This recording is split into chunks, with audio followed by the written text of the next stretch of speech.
firman Tuhan menjadi renungan kita pagi hari ini, tanggal 13 Februari 24, kitab 2 Samuel 19 ayat 1-8, berikutnya kesedihan Daud.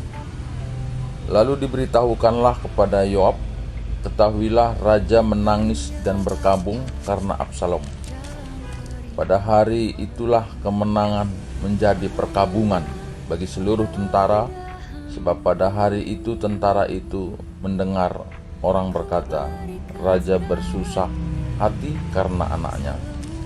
Sebab itu tentara itu masuk kota dengan diam-diam pada hari itu, seperti tentara yang kena malu kembali dengan diam-diam karena melarikan diri dari pertempuran. Raja menyelubungi mukanya dan dengan suara nyaring merataplah raja, anakku Absalom, Absalom, anakku, anakku. Lalu masuklah Yoab menghadap raja di kediamannya serta berkata, pada hari ini engkau mempermalukan semua hambamu yang telah menyelamatkan nyawamu pada hari ini, dan nyawa anak-anakmu laki-laki dan perempuan, dan nyawa istri-istrimu, dan nyawa gundik-gundikmu, dengan mencintai orang-orang yang benci kepadamu, dan dengan membenci orang-orang yang cinta kepadamu, karena pada hari ini engkau menunjukkan bahwa panglima-panglima dan anak buah tidak berarti apa-apa bagimu. Bahkan aku mengerti pada hari ini bahwa seandainya Absalom masih hidup dan kami semua mati pada hari ini, maka hal itu kau pandang baik. Oleh sebab itu, bangunlah, pergilah keluar dan berbicara menenangkan hati orang-orangmu. Sebab aku bersumpah demi Tuhan, apabila engkau tidak keluar, maka seorang pun tidak akan ada yang tinggal bersama-sama dengan engkau pada malam ini. Dan hal ini berarti celaka bagimu, melebihi segala celaka yang telah kau alami sejak kecilmu sampai sekarang. Lalu bangunlah raja dan duduk di pintu gerbang. Maka diberitahukanlah kepada seluruh rakyat demikian, ketahuilah raja duduk di pintu gerbang. Kemudian datanglah seluruh rakyat itu menghadap raja. Adapun orang Israel sudah melarikan diri masing-masing ke kemahnya. Ya. Jadi bagian perikop ini satu dialog sebetulnya, ya. Dialog seorang Raja Daud dengan panglimanya, yaitu Yoab. Nah, apa yang dialami Daud ini satu kesedihan yang amat sangat, sehingga dia merenungkan, dan kesedihan yang amat sangat itu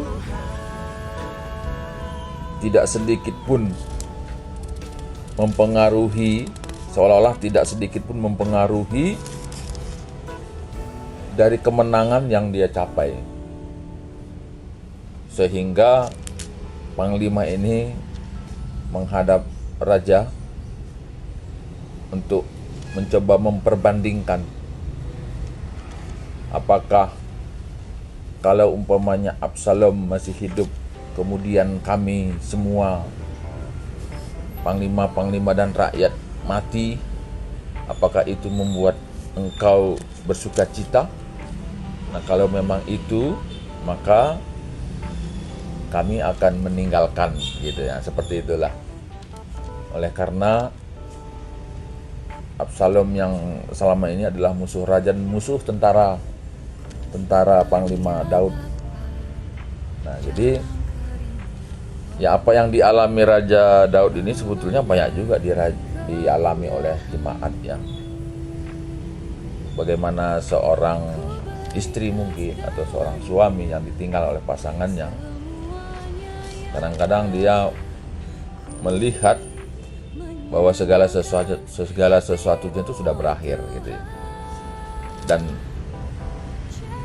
mungkin itu satu ya perasaan, memang seperti itulah gitu ya. Memang seperti itulah yang dia rasakan. Nah, tapi apakah memang itu segala sesuatu, akhir segala sesuatu? Nah, tentu kan tidak. Nah, kemudian dalam perikop ini bagaimana Yoab gitu ya, mencoba untuk memberikan satu pertimbangan gitu ya, memberikan satu pertimbangan atau suatu pemikiran yang logis, apakah kalau umpamanya Absalomnya masih hidup dan kemudian kami mati, apakah itu memberikan satu sukacita? Ya tentu tidak juga ya, tentu tidak juga. Nah, sehingga itulah yang kemudian membuat raja ini kemudian bangkit ya, dan kemudian bangkit. Nah, tentu dalam kondisi kehidupan kita pun saat ini ya, kalau Raja Daud adalah kehilangan anaknya, mungkin kita pun juga pernah mengalami.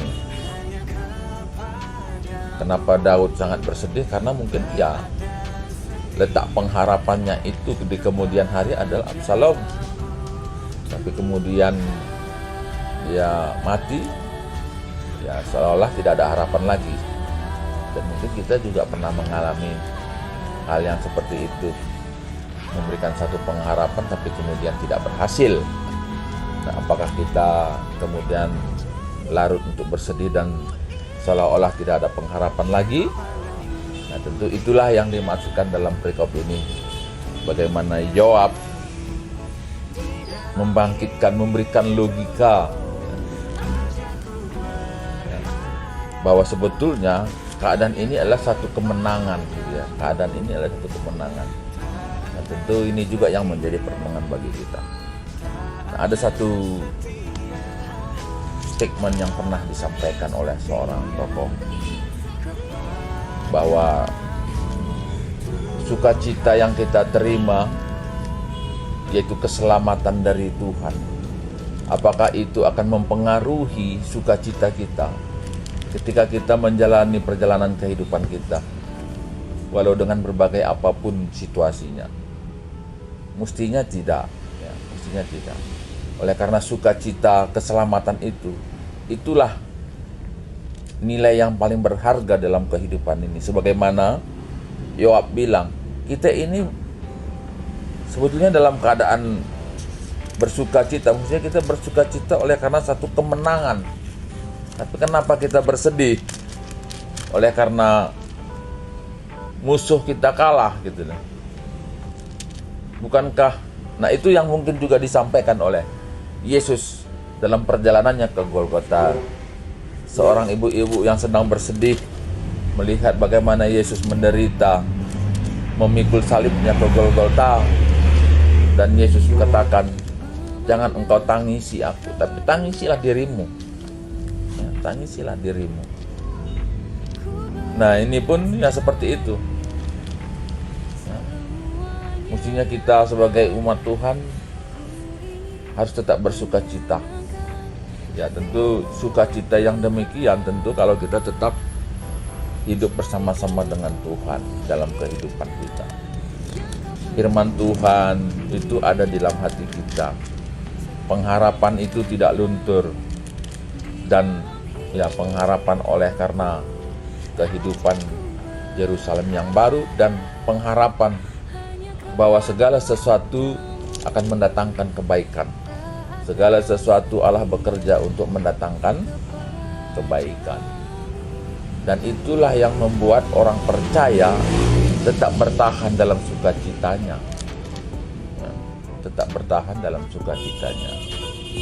Nah, jadi marilah dari perikop ini pun kita dikuatkan bagaimana kita adalah orang-orang yang berkemenangan, harus tetap bersukacita Walaupun berbagai tantangan kehidupan yang kita alami, pun kita tetap bersukacita oleh karena Tuhan bekerja dalam segala sesuatu hal dalam kehidupan kita untuk mendatangkan kebaikan.